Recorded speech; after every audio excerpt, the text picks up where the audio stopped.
जय बृहस्पति देव। नमस्कार दोस्तों, आपको अगर वीडियो पसंद आए तो प्लीज़ लाइक, कमेंट, शेयर और सब्सक्राइब ज़रूर करें। आइए सुनते हैं बृहस्पतिवार व्रत महात्म्य एवं विधि। इस व्रत को करने से समस्त इच्छाएं पूर्ण होती हैं और बृहस्पति महाराज प्रसन्न होते हैं। धन, विद्या, पुत्र तथा मनोवांछित फल की प्राप्ति होती है। परिवार में सुख तथा शांति रहती है। इसलिए यह व्रत सर्वश्रेष्ठ और अति फलदायक है। इस व्रत में केले का पूजन ही करें। कथा और पूजन के समय मन, कर्म और वचन से शुद्ध होकर मनोकामना पूर्ति के लिए बृहस्पति देव से प्रार्थना करनी चाहिए। दिन में एक समय ही भोजन करें। भोजन चने की दाल आदि का करें। नमक न खाएं। पीले वस्त्र पहनें। पीले फलों का प्रयोग करें। पीले चंदन से पूजन करें। पूजन के बाद भगवान बृहस्पति देव की कथा सुननी चाहिए। आइए सुनते हैं बृहस्पतिवार व्रत कथा।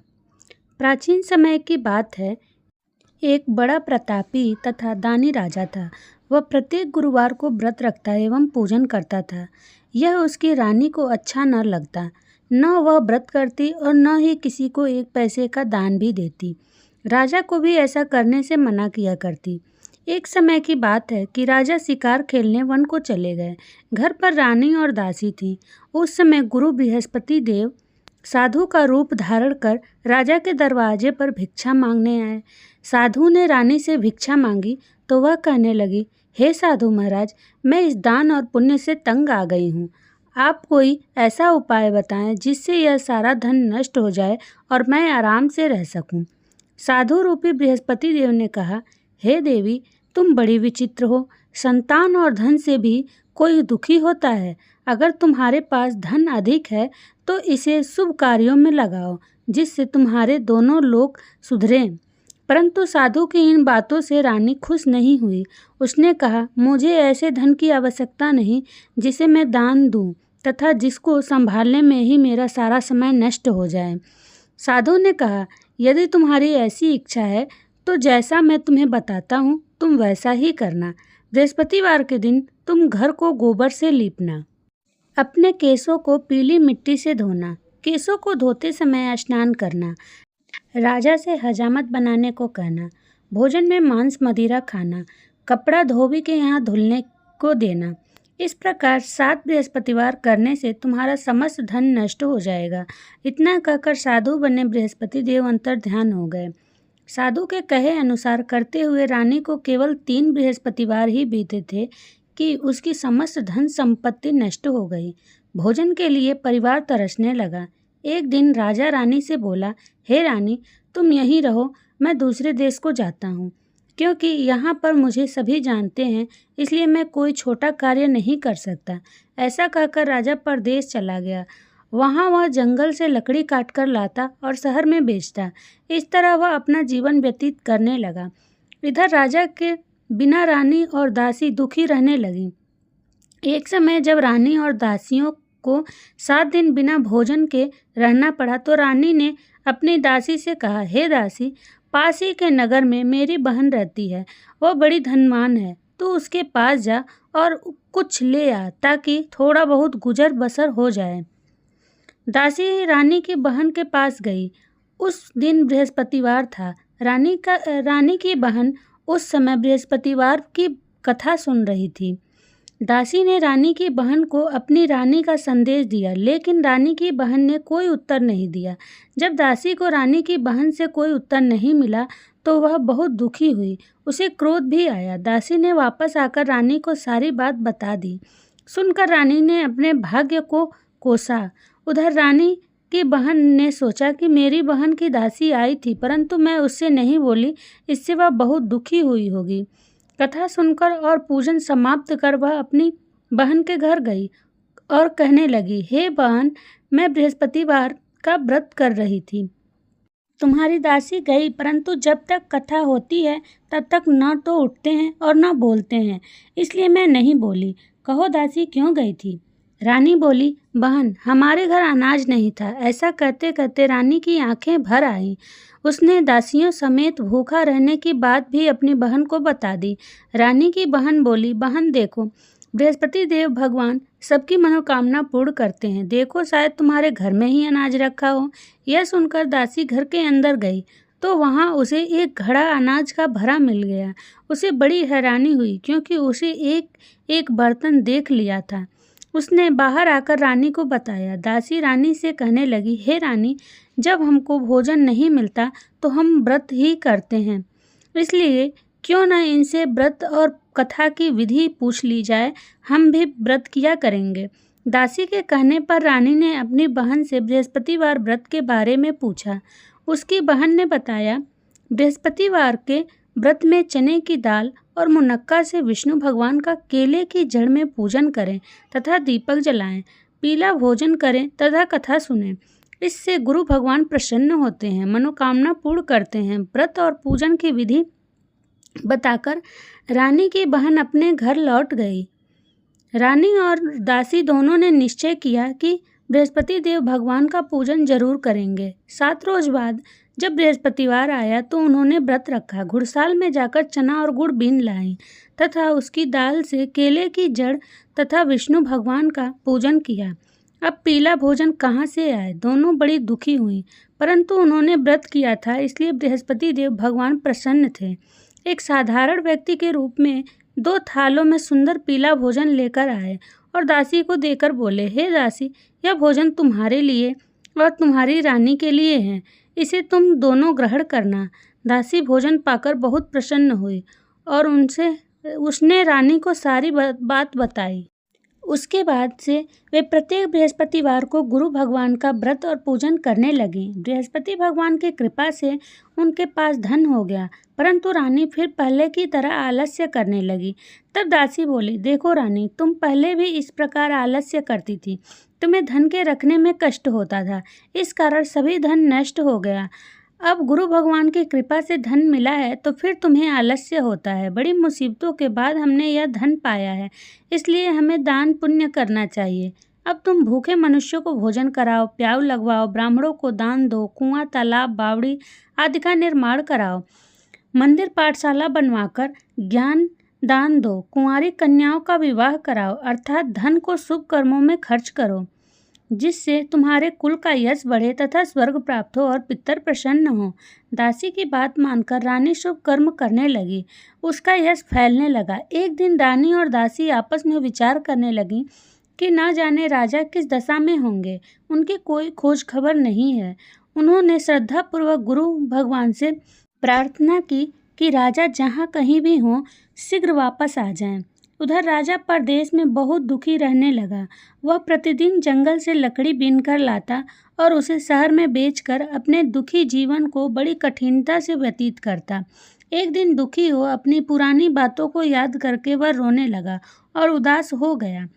उसी समय राजा के पास बृहस्पति देव साधु के वेश में आकर बोले, हे लकड़हारे, तुम इस सुनसान जंगल में किस चिंता में बैठे हो, मुझे बतलाओ। यह सुन राजा के नेत्रों में जल भर आया। साधु की वंदना कर राजा ने अपनी संपूर्ण कहानी सुना दी। महात्मा दयालु होते हैं।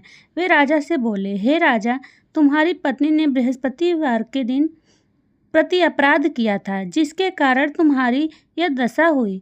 अब तुम चिंता मत करो, भगवान तुम्हें पहले से अधिक धन देंगे। देखो, तुम्हारी पत्नी ने बृहस्पतिवार का व्रत प्रारंभ कर दिया है। अब तुम भी बृहस्पतिवार का व्रत करके चने की दाल व गुड़ जल को लोटे में डालकर केले का पूजन करो। फिर कथा कहो या सुनो, भगवान तुम्हारी सब मनोकामनाओं को पूर्ण करेंगे। साधु की बात सुनकर राजा बोला, हे प्रभु, लकड़ी बेचकर तो इतना पैसा भी नहीं बचता जिससे भोजन के उपरांत कुछ बचा सकूं। मैंने रात्रि में अपनी रानी को व्याकुल देखा है। मेरे पास कोई साधन नहीं जिससे उसका समाचार जान सकूं। फिर मैं कौन सी कहानी कहूं, यह भी मुझको मालूम नहीं है। साधु ने कहा, हे राजन, मन में बृहस्पति भगवान के पूजन व्रत का निश्चय करो, वे स्वयं तुम्हारे लिए कोई राह बना देंगे। बृहस्पतिवार के दिन तुम रोजाना की तरह लकड़ियां लेकर शहर में जाना। तुम्हें रोज से दुगुना धन प्राप्त होगा, जिससे तुम भली भांति भोजन कर लोगे तथा बृहस्पति देव की पूजा का सामान भी आ जाएगा। जो तुमने बृहस्पतिवार की कहानी के बारे में पूछा है वह इस प्रकार है। प्राचीन काल में एक बहुत ही निर्धन ब्राह्मण था। उसके कोई संतान न थी। वह नित्य पूजा पाठ करता। उसकी स्त्री न स्नान करती और न किसी देवता का पूजन करती। इस कारण ब्राह्मण देवता बहुत दुखी रहते थे। भगवान की कृपा से ब्राह्मण के यहाँ एक कन्या का उत्पन्न हुआ। कन्या बड़ी होने लगी। प्रातः स्नान करके वह भगवान विष्णु का जप करती। बृहस्पतिवार का व्रत भी करने लगी। पूजा पाठ समाप्त कर पाठशाला जाती तो अपनी मुट्ठी में जौ भर के ले जाती और पाठशाला के मार्ग में डालती जाती। लौटते समय वह जौ स्वर्ण के हो जाते तो उनको बीन कर घर ले आती। एक दिन वह बालिका सूप में उन सोने के जौ को फटक कर साफ कर रही थी कि तभी उसकी माँ ने देख लिया और कहा कि हे बेटी, सोने के जौ को फटकने के लिए सोने का सूप भी तो होना चाहिए। दूसरे दिन गुरुवार था। कन्या ने व्रत रखा और बृहस्पति देव से सोने का सूप देने की प्रार्थना की। बृहस्पति देव ने उसकी प्रार्थना स्वीकार कर ली। रोजाना की तरह वह कन्या जौ फैलाती हुई पाठशाला चली गई। पाठशाला से लौटकर जब वह जौ बीन रही थी तो बृहस्पति देव की कृपा से उसे सोने का सूप मिला। उसे वह घर ले आई और उससे जौ साफ करने लगी, परंतु उसकी माँ का वही ढंग रहा। एक दिन की बात है, कन्या सोने के सूप में जब जौ साफ कर रही थी, उस समय उस नगर का राजकुमार वहां से निकला। कन्या के रूप और कार्य को देखकर वह उस पर मोहित हो गया। राजमहल आकर वह भोजन तथा जल त्याग कर उदास होकर लेट गया। राजा को जब राजकुमार द्वारा अन्न जल त्यागने का समाचार ज्ञात हुआ तो अपने मंत्रियों के साथ वह अपने पुत्र के पास गया और कारण पूछा। राजकुमार ने राजा को उस लड़की के घर का पता भी बता दिया। मंत्री उस लड़की के घर गया। मंत्री ने ब्राह्मण के समक्ष राजा की ओर से निवेदन किया। कुछ ही दिन बाद ब्राह्मण की कन्या का विवाह राजकुमार के साथ संपन्न हो गया। कन्या के घर से जाते ही ब्राह्मण के घर में पहले की भांति गरीबी का निवास हो गया। एक दिन दुखी होकर ब्राह्मण अपनी पुत्री से मिलने गए। बेटी ने पिता की अवस्था को देखा और अपनी माँ का हाल पूछा। ब्राह्मण ने सभी हाल कह सुनाया। कन्या ने बहुत सा धन देकर अपने पिता को विदा कर दिया, लेकिन कुछ दिन बाद फिर वही हाल हो गया। ब्राह्मण फिर अपनी कन्या के यहाँ गया और सभी हाल कहा तो पुत्री बोली, हे पिताजी, आप माताजी को यहाँ लिवा आओ। मैं उन्हें वह विधि बता दूंगी जिससे गरीबी दूर हो जाए। ब्राह्मण देवता अपनी स्त्री को साथ लेकर अपनी पुत्री के पास राजमहल पहुँचे तो पुत्री अपनी माँ को समझाने लगी, हे माँ, तुम प्रातःकाल स्नानादि करके विष्णु भगवान का पूजन करो तो सब दरिद्रता दूर हो जाएगी। परंतु उसकी माँ ने उसकी एक भी बात नहीं मानी। वह प्रातःकाल उठकर अपनी पुत्री की बची जूठन को खा लिया करती थी। एक दिन उसकी पुत्री को बहुत गुस्सा आया। उसने अपनी माँ को एक कोठरी में बंद कर दिया। प्रातः उसे स्नानादि करा के पूजा पाठ करवाया तो उसकी माँ की बुद्धि ठीक हो गई। इसके बाद वह नियम से पूजा पाठ करने लगी और प्रत्येक बृहस्पतिवार को व्रत करने लगी। इस व्रत के प्रभाव से मृत्यु के बाद वह स्वर्ग को गई। वह ब्राह्मण भी सुखपूर्वक इस लोक का सुख भोग कर स्वर्ग को प्राप्त हुआ। इस तरह कहानी कहकर साधु बने देवता वहां से लोप हो गए। धीरे धीरे समय व्यतीत होने पर फिर बृहस्पतिवार का दिन आया। राजा जंगल से लकड़ी काटकर शहर में बेचने गया। उसे उस दिन और दिनों से अधिक धन मिला। राजा ने चना गुड़ आदि लाकर बृहस्पतिवार का व्रत किया। उस दिन से उसके सभी क्लेश दूर हुए। परंतु जब अगले गुरुवार का दिन आया तो वह बृहस्पतिवार का व्रत करना भूल गया। इस कारण बृहस्पति भगवान नाराज हो गए।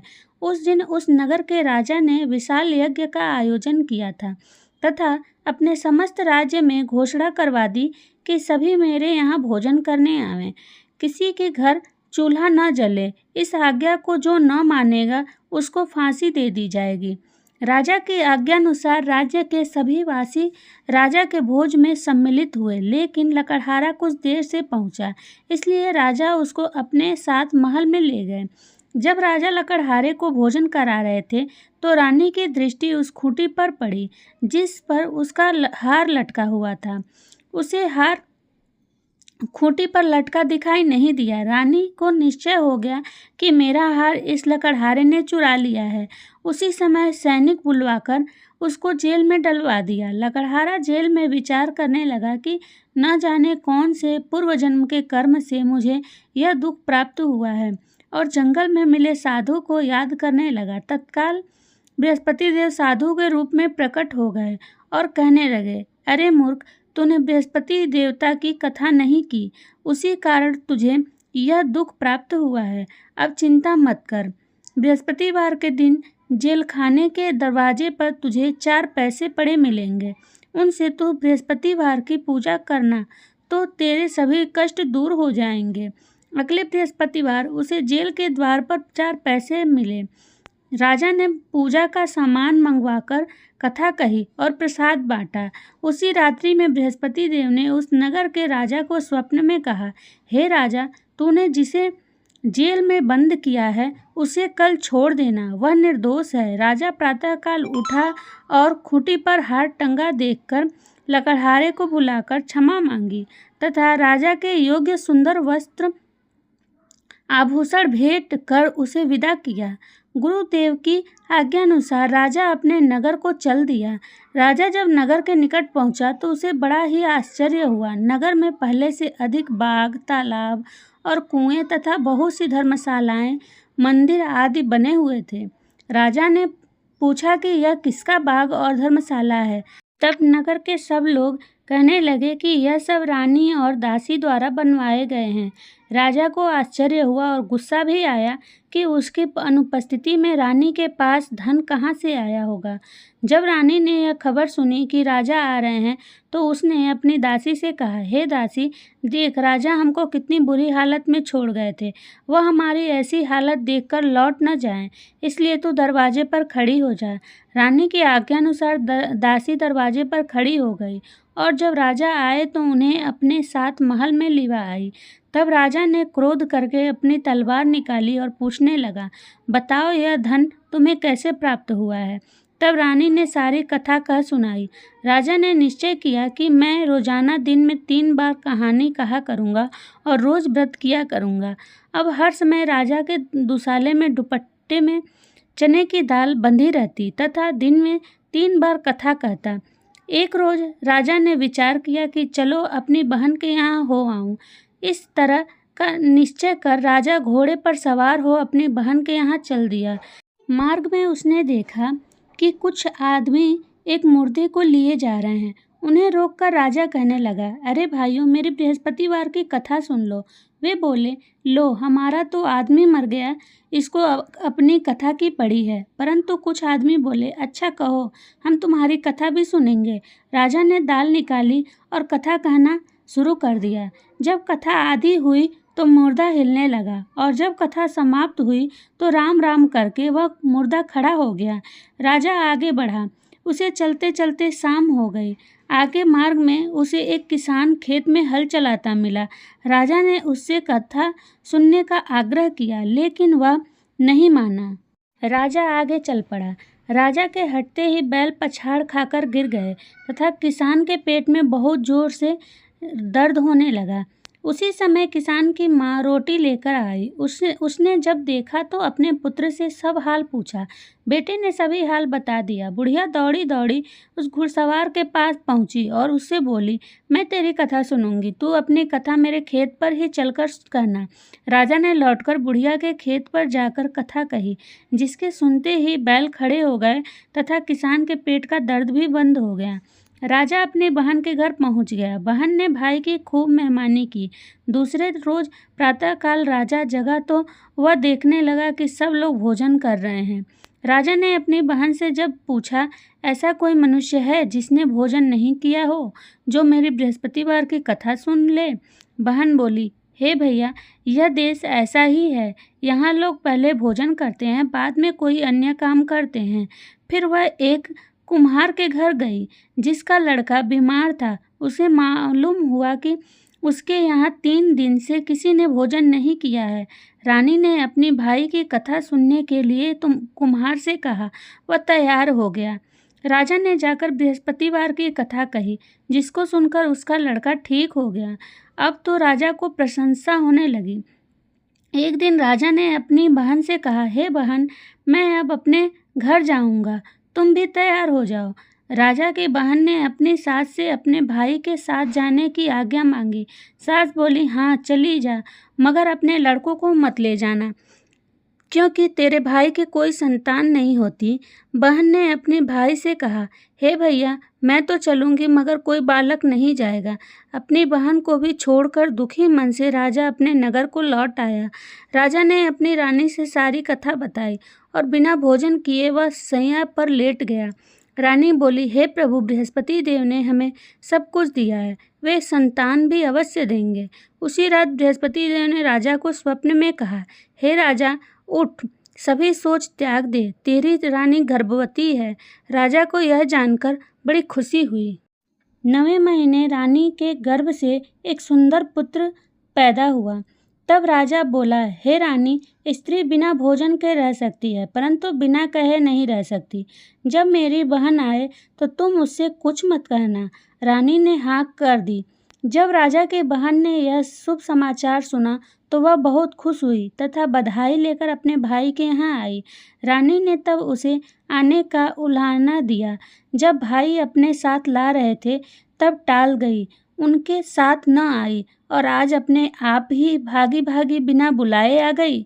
तो राजा की बहन बोली, भाई, मैं इस प्रकार न कहती तो तुम्हारे घर औलाद कैसे होती।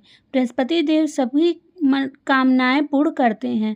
जो सद्भावना पूर्वक बृहस्पतिवार का व्रत करता है एवं कथा पढ़ता है अथवा सुनता है और दूसरों को सुनाता है, बृहस्पति देव उसकी सभी मनोकामनाएं पूर्ण करते हैं, उनकी सदैव रक्षा करते हैं।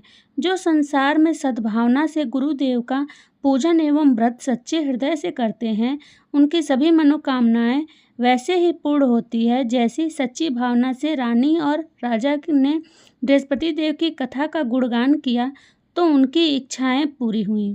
बृहस्पति देव जी ने पूर्ण की। अनजाने में भी बृहस्पति देव की उपेक्षा न करें, ऐसा करने से सुख शांति नष्ट हो जाती है। इसलिए सबको कथा सुनने के बाद प्रसाद लेकर जाना चाहिए। हृदय से उनका मनन करते हुए जयकारा बोलना चाहिए। बोलिए बृहस्पति देव की जय।